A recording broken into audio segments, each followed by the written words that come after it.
നമസ്കാരം. അമൃതഭാരതം പരിപാടിയുടെ ഈ അധ്യായത്തിലേക്ക് ഏവർക്കും സ്വാഗതം. പ്രാഗൽഭ്യം തെളിയിച്ച ഉന്നത വിദ്യാഭ്യാസ സ്ഥാപനങ്ങൾ തങ്ങളുടെ സമീപമുള്ള ഗ്രാമീണ മേഖലകളിലും അവികസിത മേഖലകളിലും സർഗാത്മകമായി പ്രവർത്തിക്കുക എന്ന ലക്ഷ്യത്തിൽ ആരംഭിച്ച പദ്ധതിയാണ് കേന്ദ്ര സർക്കാരിന്റെ ഉന്നത് ഭാരത് അഭിയാൻ പദ്ധതി. ഈ പദ്ധതിയുടെ ഭാഗമായി NIT കാലിക്കറ്റിന്റെ നേതൃത്വത്തിലും പരിപാടികൾ ആസൂത്രണം ചെയ്തുവരുന്നു. ചാത്തമംഗലം ഗ്രാമപഞ്ചായത്തിലെ 50 വർഷം പഴക്കമുള്ള ചേനോത്ത് ഗവൺമെന്റ് ലോവർ പ്രൈമറി സ്കൂളിനെ UBI 2022 കീഴിൽ മാതൃകാ ഗ്രാമ സ്കൂളായി മാറ്റാനുള്ള പരിശ്രമങ്ങളാണ് നടക്കുന്നത്. വികസന വെല്ലുവിളികൾ തിരിച്ചറിയുന്നതിനും സുസ്ഥിര വളർച്ച ത്വരിതപ്പെടുത്തുന്നതിനും ഉചിതമായ പരിഹാരങ്ങൾ വികസിപ്പിക്കുന്നതിനും ഗ്രാമീണ ഇന്ത്യയിലെ ജനങ്ങളുമായി ചേർന്ന് പ്രവർത്തിക്കാൻ ഉന്നത വിദ്യാഭ്യാസ സ്ഥാപനങ്ങളെ പ്രാപ്തരാക്കുക എന്നതാണ് ഉന്നത് ഭാരത് അഭിയാന്റെ ദൗത്യം. ഗ്രാമീണ ഇന്ത്യയുടെ വികസന ആവശ്യങ്ങളോട് പ്രതികരിക്കുന്നതിൽ പൊതു സ്വകാര്യ മേഖലകളുടെ കഴിവുകൾ നവീകരിക്കാനും പദ്ധതി ലക്ഷ്യമിടുന്നു. ചാത്തമംഗലം ഗ്രാമപഞ്ചായത്തിലെ 50 വർഷം പഴക്കമുള്ള ചേനോത്ത് ഗവൺമെന്റ് ലോവർ പ്രൈമറി സ്കൂളിന് മാത്രമല്ല, കേരളത്തിനും രാജ്യത്തിനും പോയ ദിവസം അഭിമാന നിമിഷങ്ങളായിരുന്നു. NITയുടെ പരിസരത്തുള്ള ചേനോത്ത് സ്കൂളിൽ പ്രാഥമികമായി താഴ്ന്ന വരുമാനക്കാരായ സമൂഹത്തിലെ ദുർബല വിഭാഗങ്ങളിലെയും സമീപ പ്രദേശങ്ങളിലെയും കുടുംബങ്ങളിലെ കുട്ടികളാണ് ഉള്ളത്. ശോച്യാവസ്ഥയിലായ ഭൗതിക അടിസ്ഥാന സൗകര്യങ്ങളുടെ അഭാവം, കുട്ടികൾക്ക് അനുയോജ്യമായ പഠനാന്തരീക്ഷത്തിന്റെ അഭാവം, കുട്ടികളുടെ ഗുണനിലവാരമുള്ള അധ്യാപനവും നൈപുണ്യ വികസനവും സുഗമമാക്കുന്നതിന് ഉചിതമായ പിന്തുണാ സംവിധാനങ്ങളുടെ അഭാവം എന്നിവയുമായി ബന്ധപ്പെട്ട പ്രശ്നങ്ങൾ സ്കൂൾ നേരിടുന്നു. ഈ സാഹചര്യത്തിൽ കുട്ടികൾക്ക് ഗുണനിലവാരമുള്ള വിദ്യാഭ്യാസം ഉറപ്പാക്കുന്നതിനായി സ്കൂൾ അപ്ഗ്രേഡ് ചെയ്യുന്നതിനുള്ള നിർദ്ദേശങ്ങൾ NIT കാലിക്കറ്റിൽ സ്ഥാപിതമായ UBI സെൽ നിർദ്ദേശിക്കുകയായിരുന്നു. കേന്ദ്ര സർക്കാരിന്റെ ഉന്നത് ഭാരത് അഭിയാൻ പദ്ധതിയുടെ ഭാഗമായി ചാത്തമംഗലം ചേനോത്ത് ഗവൺമെന്റ് LP സ്കൂളിന്റെ സമഗ്ര വികസനത്തിന് പദ്ധതിയാകുമ്പോൾ അത് സമാനമായ മറ്റു പല സ്കൂളുകൾക്കും പ്രതീക്ഷ പകരുകയാണ്. അടിസ്ഥാന സൗകര്യങ്ങളുടെ അഭാവം ഉൾപ്പെടെ ഏറെ പരിമിതികൾ നേരിടുന്ന വിദ്യാലയങ്ങളുടെ സർവ്വതോന്മുഖമായ ഉന്നമനമാണ് പദ്ധതിയിലൂടെ ലക്ഷ്യമിടുന്നത്. കുട്ടികളുടെ അക്കാദമിക് പരിപോഷണത്തോടൊപ്പം രക്ഷിതാക്കളുടെ ശാക്തീകരണവും പദ്ധതി വിഭാവനം ചെയ്യുന്നു.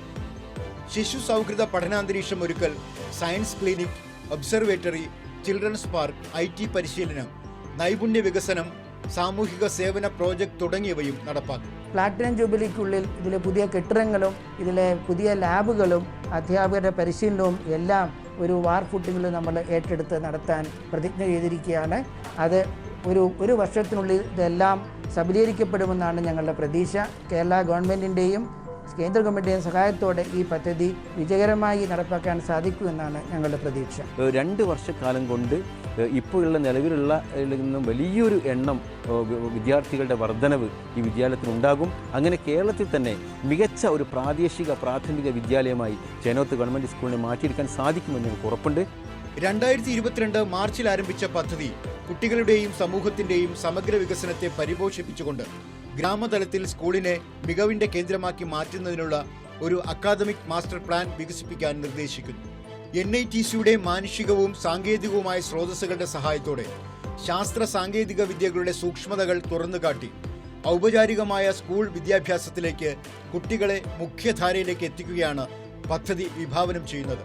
ഈ പദ്ധതിക്ക് കീഴിൽ വിവിധതരം സ്കീമുകൾ നമുക്ക് നടപ്പിലാക്കാവുന്നതാണ്. Organic farming, waste management, irrigation, artisans livelihood, education improvement, ഇത്തരത്തിലുള്ള പദ്ധതികൾ നമുക്ക് ആവിഷ്കരിക്കാൻ സാധ്യതയുള്ള ഒരു സെൻട്രൽ ഗവൺമെന്റ് സ്കീമാണിത്. കുട്ടികളുടെ പഠന നിലവാരം വർദ്ധിപ്പിക്കുന്നതിന് കുട്ടികളുടെ സൗഹൃദ പഠനാന്തരീക്ഷം വികസിപ്പിക്കുക, സയൻസ് ക്ലിനിക് സ്ഥാപിക്കുക, ശില്പശാലകളും പരിശീലന പരിപാടികളും നടത്തുക, കുട്ടികളുടെ ശാസ്ത്രീയവും സാങ്കേതികവുമായ അറിവ് മെച്ചപ്പെടുത്തുന്നതിനുള്ള സാങ്കേതിക പരിഹാരങ്ങളും പിന്തുണാ സംവിധാനങ്ങളും വാഗ്ദാനം ചെയ്യുക, കമ്പ്യൂട്ടർ വിദ്യാഭ്യാസം നൽകുക, അങ്ങനെ എല്ലാം ഉറപ്പാക്കുകയാണ്. നൂതന അധ്യാപന പഠന സംവിധാനങ്ങൾ അവതരിപ്പിച്ച് അധ്യാപകരുടെ കഴിവ് ശക്തിപ്പെടുത്തുക, മെച്ചപ്പെട്ട സാമൂഹിക വികസനത്തിന് കുട്ടികളുടെ മാതാപിതാക്കളുടെ ശാക്തീകരണം എന്നിവയും ദീർഘകാല ലക്ഷ്യങ്ങളായി തിരിച്ചറിഞ്ഞിട്ടുണ്ട്. കളിക്കും, ബുക്കുകൾ വായിക്കും, പിന്നെ ശാസ്ത്ര ദിനത്തിൽ ഞങ്ങൾ പുറത്തു നിന്ന് പരീക്ഷണങ്ങൾ ചെയ്തിരുന്നു. ജലദിനത്തിൽ ജലപ്രതിജ്ഞയും ജലയാത്രയും സംഘടിപ്പിച്ചിരുന്നു. പിന്നെ കുറച്ച് കൃഷികൾ നട്ടിരുന്നു. നവീകരണ പദ്ധതിയുടെ പ്രഖ്യാപനം NIT Calicut director professor Prasad Krishna school head master Shukkur കോണിക്കലിന് ബ്രോഷർ കൈമാറി നിർവഹിച്ചു. ചാത്തമംഗലം ഗ്രാമപഞ്ചായത്ത് പ്രസിഡന്റ് ഗഫൂർ ഓളിക്കൽ ചടങ്ങ് ഉദ്ഘാടനം ചെയ്തു. വിദ്യാഭ്യാസ standing committee chairman advocate BPA Siddique അധ്യക്ഷത വഹിച്ചു. ഉപജില്ലാ വിദ്യാഭ്യാസ ഓഫീസർ KJ പോൾ പ്രതിഭ അവാർഡ് സമ്മാനിച്ചു. മെഡിക്കൽ വിദ്യാഭ്യാസം മുതൽ മെഡിക്കൽ ഇൻഷുറൻസ് വരെ, അടിസ്ഥാന സൗകര്യ വികസനം മുതൽ സൗരോർജ്ജ വിപ്ലവം വരെ, അങ്ങനെ സമസ്ത മേഖലയിലും നിർണായക തീരുമാനവും വിജയവും നേടുകയാണ് കേന്ദ്ര സർക്കാരിന്റെ നടപടികൾ. ഒരു ചെറിയ റിപ്പോർട്ട് കാണാം. മെഡിക്കൽ വിദ്യാഭ്യാസം നേടാൻ ആഗ്രഹിക്കുന്ന വിദ്യാർത്ഥികൾക്കായി വലിയ തീരുമാനമെടുത്തിരിക്കുകയാണ് രാജ്യം. ഇനി മുതൽ സ്വകാര്യ മെഡിക്കൽ കോളേജുകളിലെ 50% സീറ്റുകൾക്ക് സർക്കാർ ഫീസ് നൽകിയാൽ മതി. ജൻ ഔഷധി ദിവസ് ആഘോഷങ്ങളുടെ ഭാഗമായാണ് പുതിയ തീരുമാനം. അടുത്ത അധ്യയന വർഷം മുതൽ ഇത് നടപ്പിൽ വരും. സ്വകാര്യ സർവകലാശാലകൾക്ക് പുറമെ കൽപ്പിത സർവകലാശാലകൾക്കും ഈ തീരുമാനം ബാധകമാണ്. മെറിറ്റ് അടിസ്ഥാനത്തിലാകും സീറ്റുകളിലേക്ക് പ്രവേശനം. കഴിഞ്ഞ 7 വർഷത്തിൽ ആരോഗ്യ മേഖലയെ ശക്തിപ്പെടുത്താനായി നിരവധി നടപടികൾ കേന്ദ്ര ഗവൺമെന്റ് സ്വീകരിച്ചിട്ടുണ്ട്. സ്വകാര്യ മെഡിക്കൽ കോളേജുകളിലെ ഉയർന്ന ഫീസ് താങ്ങാൻ കഴിയാത്ത വിദ്യാർത്ഥികൾക്ക് ഈ തീരുമാനം വലിയ അനുഗ്രഹമാകും. വിദേശ മെഡിക്കൽ കോളേജുകൾക്ക് പകരം ഭാരതത്തിലെ മെഡിക്കൽ കോളേജുകൾ തിരഞ്ഞെടുക്കാനും ഇത് വിദ്യാർത്ഥികളെ പ്രേരിപ്പിക്കും. പ്രധാന വിനോദസഞ്ചാര കേന്ദ്രമായ ബീഹാറിലെ മുംഗർ നേരിട്ടിരുന്ന യാത്രാ പ്രശ്നത്തിന് പരിഹാരമായി. നേരത്തെ വടക്കൻ ബീഹാറിലേക്ക് പോകാനായി മൊക്കാമയിലെ രാജേന്ദ്ര സേതുവിനെ ആശ്രയിക്കണമായിരുന്നു. മുംഗറിൽ നിന്ന് 70 കിലോമീറ്റർ അകലെയാണിത്. ദേശീയപാത 333Bയിൽ ഗംഗാ നദിക്ക് കുറുകെ 14.5 കിലോമീറ്റർ നീളത്തിൽ റെയിൽ കം റോഡ് ബ്രിഡ്ജ് നിർമ്മിച്ചതിലൂടെ ഈ പ്രശ്നത്തിന് പരിഹാരമായി. 696 കോടി രൂപയാണ് ചെലവ്. കേന്ദ്ര ഉപരിതല ഗതാഗത മന്ത്രി നിതിൻ ഗഡ്കരി പാലം ഉദ്ഘാടനം ചെയ്തു. ഇതോടെ മുംഗറിൽ നിന്നും ഖഗാരിയയിലേക്കുള്ള ദൂരം 102 കിലോമീറ്ററായി ചുരുങ്ങി. ഇക്കാരണം കൊണ്ട് ഇവിടത്തെ പല കേന്ദ്രങ്ങളിലും തീർത്ഥാടകരുടെ എണ്ണം വർദ്ധിക്കാനും കാരണമായി. മുംഗർ കോട്ട, മുംഗർ സർവകലാശാല എന്നിവിടങ്ങളിലേക്കുള്ള സന്ദർശകരുടെ എണ്ണവും വർദ്ധിക്കും. 2021 10,000 മെഗാവാട്ട് സൗരോർജ്ജ ശേഷി സ്ഥാപിച്ചുകൊണ്ട് നെറ്റ് സീറോ ലക്ഷ്യത്തിലേക്ക് കടക്കുകയാണ് ഭാരതം.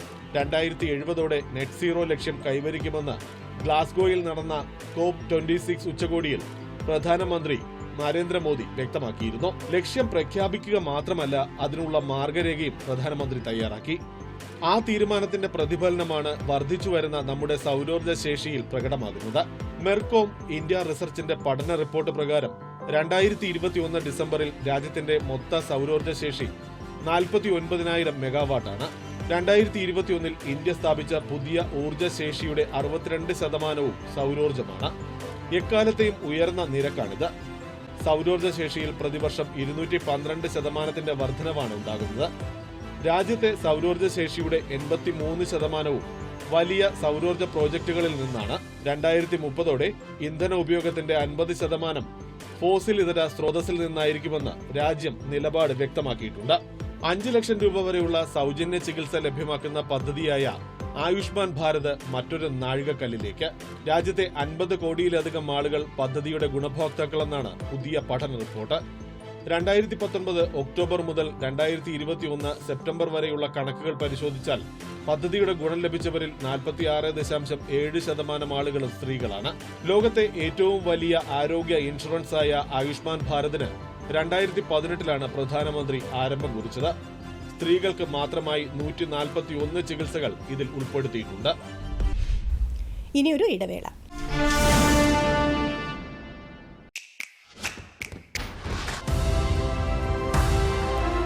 ലോകം പോയ വാരം. ലോകത്ത് ഓരോ ആഴ്ചയും നടക്കുന്ന പ്രധാന സംഭവ വികാസങ്ങളുടെ നേർക്കാഴ്ച. ഓരോ ആഴ്ചയിലും ലോകം ചർച്ച ചെയ്ത വാർത്തകൾ നിങ്ങളുടെ മുമ്പ്.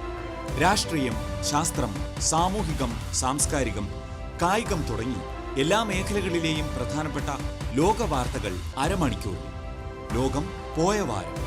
ഞായറാഴ്ച വൈകിട്ട് 6:30. പുനഃസംപ്രേഷണം ഞായറാഴ്ച രാത്രി 10:30, തിങ്കളാഴ്ച രാവിലെ 8 മണിക്കും ചൊവ്വാഴ്ച ഉച്ചയ്ക്ക് 1:30. മറക്കാതെ കാണുക ലോകം പോയ വാരം നിങ്ങളുടെ ദൂരദർശനിൽ.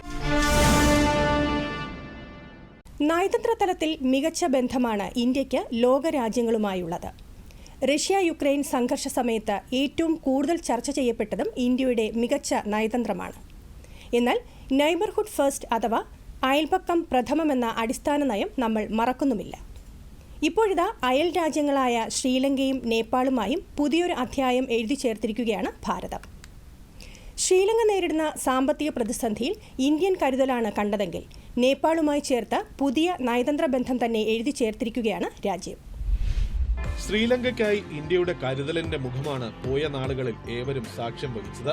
സാമ്പത്തിക പ്രതിസന്ധിയിൽ ഭക്ഷ്യക്ഷാമവും ഇന്ധനക്ഷാമവും നേരിടുന്ന ദ്വീപുവാസികളുടെ സഹായത്തിനായി ശ്രീലങ്കയിലേക്ക് അരിയുമായി കപ്പലയച്ചുകൊണ്ടാണ് ആദ്യ സഹായം ഭാരതം ഉറപ്പാക്കിയത്.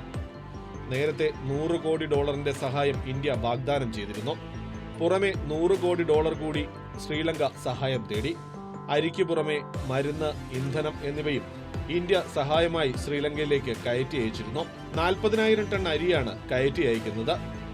ദക്ഷിണ സംസ്ഥാനങ്ങളിലെ തുറമുഖങ്ങളിൽ നിന്നാണ് ഇന്ത്യ ശ്രീലങ്ക കരാറിന്റെ ഭാഗമായി അരി വിതരണം ചെയ്യുന്നത്. ഇന്ത്യയിൽ നിന്ന് അരി കയറ്റുമതി ചെയ്യുന്നതോടെ ശ്രീലങ്കയിൽ വിലക്കയറ്റത്തിനും ക്ഷാമത്തിനും കുറവുണ്ടാകുമെന്നാണ് കരുതുന്നത്. സമീപകാലത്തൊന്നും കണ്ടിട്ടില്ലാത്ത കടുത്ത സാമ്പത്തിക പ്രതിസന്ധിയിലൂടെയാണ് ശ്രീലങ്ക കടന്നുപോകുന്നത്. വിദേശ നാണ്യ കരുതലിലെ 70% കുറവും കോവിഡ് പ്രതിസന്ധിയും വിദേശ കടവും ജൈവ കൃഷി നയവുമാണ് ശ്രീലങ്കയുടെ നടുവൊടിച്ചതായി വിദഗ്ധർ കണക്കാക്കുന്നത്. പ്രതിസന്ധിയെ തുടർന്ന് വിലക്കയറ്റവും ക്ഷാമവും നേരിടുന്നുണ്ട്. കൊളംബോയ്ക്ക് ഇന്ത്യ നൽകുന്ന സാമ്പത്തിക സഹായത്തിന്റെ ഭാഗമായി ദ്വീപ് രാഷ്ട്രത്തിന്റെ സമ്പദ് വ്യവസ്ഥയെ കരകയറ്റാൻ ക്രെഡിറ്റായി ഇന്ത്യ $1 ബില്യൺ കൂടി പ്രഖ്യാപിച്ചിട്ടുണ്ട്. ഈ $1 ബില്യൺ ലൈഫ് ഓഫ് ക്രെഡിറ്റ് അവരുടെ ഭക്ഷണ വിലയെയും ഇന്ധന ചെലവും നിയന്ത്രിക്കാൻ സഹായിക്കും. ഇന്ധനക്ഷാമത്തിൽ വലയുന്ന ശ്രീലങ്കയ്ക്ക് സഹായമായി ഇന്ത്യ അയച്ച 40,000 മെട്രിക് ടൺ ഡീസലും കൊളംബോയിലെത്തി. ഡീസൽ ലഭ്യമാകുന്നതോടെ 13 മണിക്കൂർ പവർ കട്ട് എന്ന അവസ്ഥയിൽ കുറവുണ്ടാകുമെന്നാണ് അധികൃതർ പറയുന്നത്. ഫെബ്രുവരിയിൽ പെട്രോളിയം ഉൽപ്പന്നങ്ങൾ വാങ്ങുന്നതിനായി കൊളംബോയ്ക്ക് ന്യൂഡൽഹി $500 മില്യൺ ഹ്രസ്വകാല വായ്പ നൽകിയിരുന്നു. അതിന് 3 മാസം മുമ്പ് 2021 നവംബറിൽ അവരുടെ സർക്കാർ രാസവളങ്ങളുടെ ഇറക്കുമതി നിർത്തിയതിനാൽ ഇന്ത്യ ശ്രീലങ്കയ്ക്ക് 100 ടൺ നാനോ നൈട്രജൻ ദ്രാവക വളവും നൽകിയിട്ടുണ്ട്.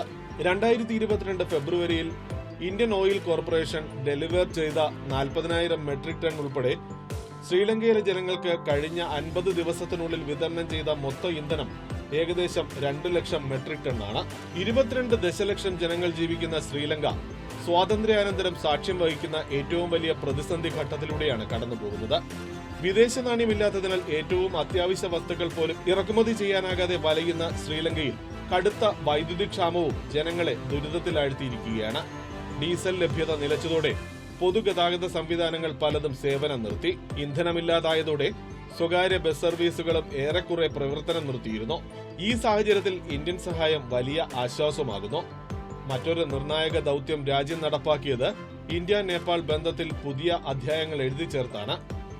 ഇരു രാജ്യങ്ങളും പുതിയ അധ്യായം തുടങ്ങുന്നുവെന്ന് പ്രധാനമന്ത്രി നരേന്ദ്രമോദി വ്യക്തമാക്കിയതും വ്യാപാരത്തിനും അതിർത്തി കടന്നുള്ള ബന്ധത്തിനും മുൻഗണന നൽകാനും ഇരു രാജ്യങ്ങളും തമ്മിൽ ധാരണയായി. നേപ്പാൾ പ്രധാനമന്ത്രി ഷെയർ ബഹദൂർ ദൂബയുമായുള്ള കൂടിക്കാഴ്ചയ്ക്ക് ശേഷം ബന്ധങ്ങൾക്ക് കൂടുതൽ പ്രതീക്ഷകൾ കൈവന്നിരിക്കുന്നു. Nepal police academy, train service, നേപ്പാൾഗഞ്ചിലെ integrated check post, Ramayana circuit തുടങ്ങിയ പദ്ധതികൾ ഇരു രാജ്യങ്ങളെയും കൂടുതൽ അടുപ്പിക്കുമെന്ന് പ്രധാനമന്ത്രി പറഞ്ഞു. ഇന്റർനാഷണൽ സോളാർ അലയൻസിൽ നേപ്പാൾ അംഗമായതിനാൽ പ്രത്യേക സന്തോഷമുണ്ടെന്നും പ്രധാനമന്ത്രി വ്യക്തമാക്കി. ഇത് സുസ്ഥിരവും സാമ്പത്തികവും ശുദ്ധവുമായ ബന്ധം പ്രോത്സാഹിപ്പിക്കുമെന്നും അദ്ദേഹം ചൂണ്ടിക്കാട്ടി. ദൂബ ഇന്ത്യയുടെ പഴയ സുഹൃത്താണെന്നും പ്രധാനമന്ത്രി നരേന്ദ്രമോദി പറഞ്ഞു. देवबाजी भारत के पुराने मित्र हैं. प्रधानमंत्री के रूप में यह उनकी 5वीं भारत यात्रा है. भारत नेपाल संबंधों के विकास में देवबाजी की महत्वपूर्ण भूमिका रही है. फ्रेंड्स, भारत और नेपाल की दोस्ती, हमारे लोगों के आपसी संबंध, ऐसी मिसाल विश्व में कहीं और देखने को नहीं मिलती.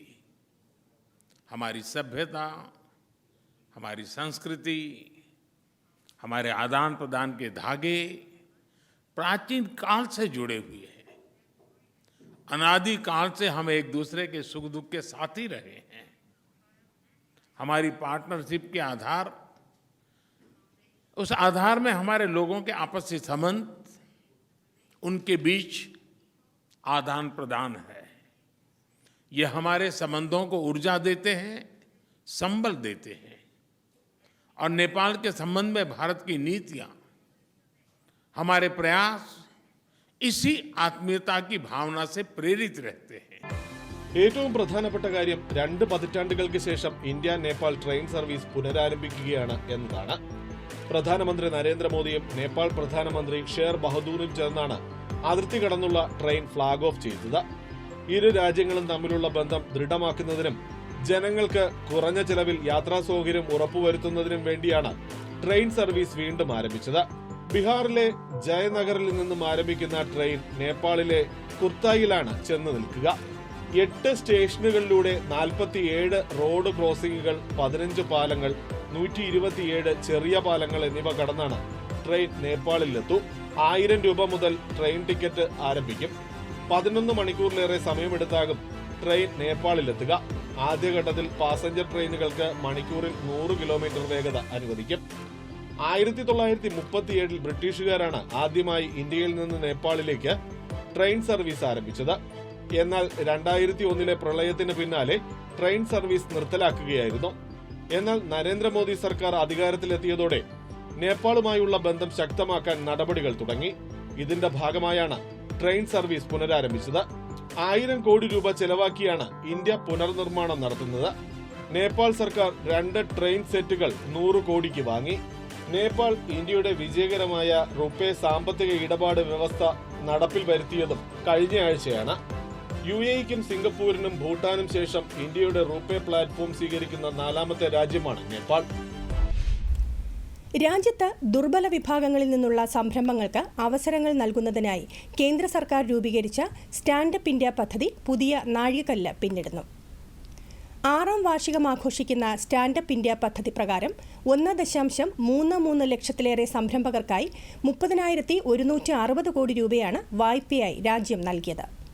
6 വർഷത്തിനിടെ 1 ലക്ഷത്തിലധികം വനിതാ പ്രൊമോട്ടർമാർ പദ്ധതിയുടെ പ്രയോജനം നേടിക്കഴിഞ്ഞു.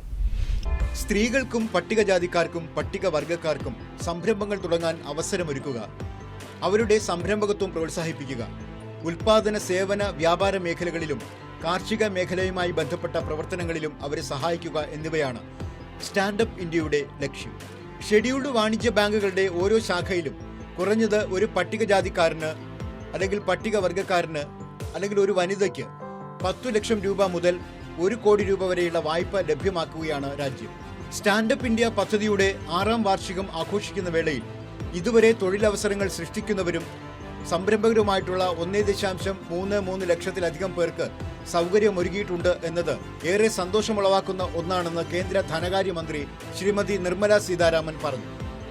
6 വർഷത്തെ പ്രവർത്തനത്തിനിടയിൽ 1 ലക്ഷത്തിലധികം വനിതാ പ്രൊമോട്ടർമാർ ഈ പദ്ധതിയുടെ പ്രയോജനം നേടിയിട്ടുണ്ടെന്നും ശ്രീമതി സീതാരാമൻ പറഞ്ഞു. സമ്പത്ത് സൃഷ്ടിക്കുന്നവർ എന്ന നിലയിൽ മാത്രമല്ല, തൊഴിലവസരങ്ങൾ സൃഷ്ടിക്കുന്നവർ എന്ന നിലയിലുള്ള അവരുടെ റോളിലൂടെ സാമ്പത്തിക വളർച്ചയെ നയിക്കാൻ വളർന്നുവരുന്ന ഈ സംരംഭകർക്കുള്ള സാധ്യതകൾ ഗവൺമെന്റ് മനസ്സിലാക്കുന്നുവെന്നും മന്ത്രി പറഞ്ഞു. ആനുകൂല്യങ്ങൾ പരിമിതമായി മാത്രം ലഭിക്കുന്ന സംരംഭക വിഭാഗങ്ങളിൽ നിന്നുള്ള കൂടുതൽ ഗുണഭോക്താക്കളെ ഉൾക്കൊള്ളിക്കുന്നതോടെ സ്വാശ്രയ ഭാരതം കെട്ടിപ്പടുക്കുന്നതിലേക്കുള്ള വൻ മുന്നേറ്റമാണ് രാജ്യം നടത്തുന്നത്. SC/ST വനിതാ സംരംഭകർ നേരിടുന്ന വെല്ലുവിളികൾ തിരിച്ചറിഞ്ഞ് സാമ്പത്തിക ശാക്തീകരണത്തിലും തൊഴിലവസരങ്ങൾ സൃഷ്ടിക്കുന്നതിലും ശ്രദ്ധ കേന്ദ്രീകരിച്ച് താഴെത്തട്ടിൽ സംരംഭകത്വം പ്രോത്സാഹിപ്പിക്കുന്നതിനായി 2016 ഏപ്രിൽ 5-നാണ് സ്റ്റാൻഡപ്പ് ഇന്ത്യ സ്കീം ആരംഭിച്ചത്. 2019-20 15ാം ധനകാര്യ കമ്മീഷൻ കാലയളവിനോടനുബന്ധിച്ച് സ്റ്റാൻഡപ്പ് ഇന്ത്യ സ്കീം 2020-25 എന്ന മുഴുവൻ കാലയളവിലേക്കും ദീർഘിപ്പിച്ചു. രാജ്യം അതിവേഗം വളരുന്നതിനാൽ വലിയ സാധ്യതകളുള്ള ഒരു കൂട്ടം സംരംഭകരുടെ, പ്രത്യേകിച്ച് സ്ത്രീകളുടെയും പട്ടികജാതിക്കാരുടെയും പട്ടികവർഗക്കാരുടെയും പ്രതീക്ഷകളും അഭിലാഷങ്ങളും വർദ്ധിക്കുകയാണ്. വളർച്ചയ്ക്കും അഭിവൃദ്ധിക്കുമായി സ്വന്തമായി ഒരു സംരംഭം തുടങ്ങാൻ അവർ ആഗ്രഹിക്കുന്നുണ്ട്.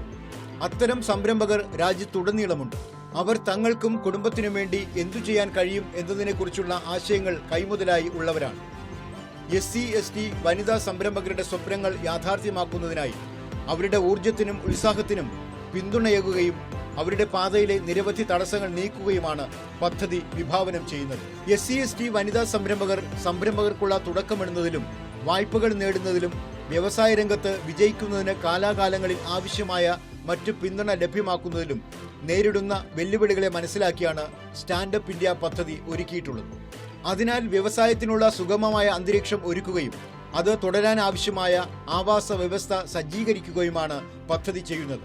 വായ്പ എടുക്കുന്നവർക്ക് അവരുടെ സ്വന്തം സംരംഭം തുടങ്ങുന്നതിനായി ബാങ്ക് ശാഖകളിൽ നിന്ന് വായ്പ ലഭ്യമാക്കുന്നതിനുള്ള അവസരം ഒരുക്കുന്നതാണ് പദ്ധതി.